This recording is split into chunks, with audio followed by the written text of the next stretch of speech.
Okay, and you can see these regions of atmospheric tropical convection in observations of the cloud cover.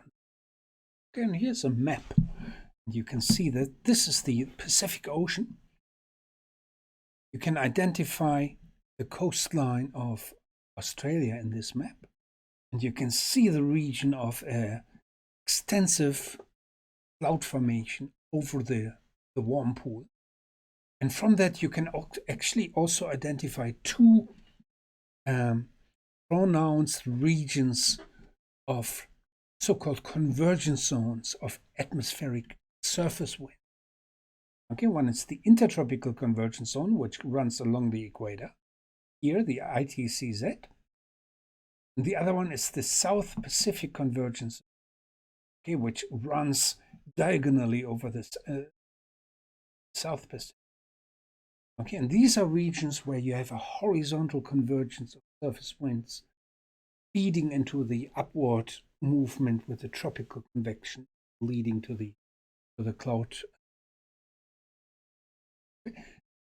So in some years you get El Nino events, and during El Nino events this pattern becomes interrupted. Okay?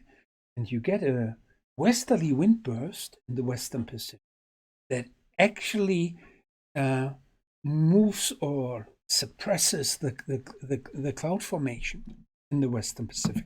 Let's see how that looks like. It's shown here. This is an onset of a so-called El Nino event. You can see that the cloud cover has disappeared to the north of Australia, and instead of that there's the formation of a tropical cyclone pair.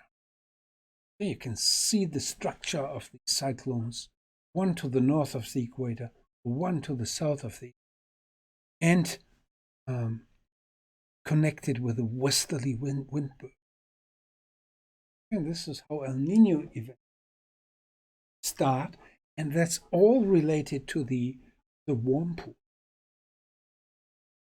Okay, let's just summarize what happens during El Nino event.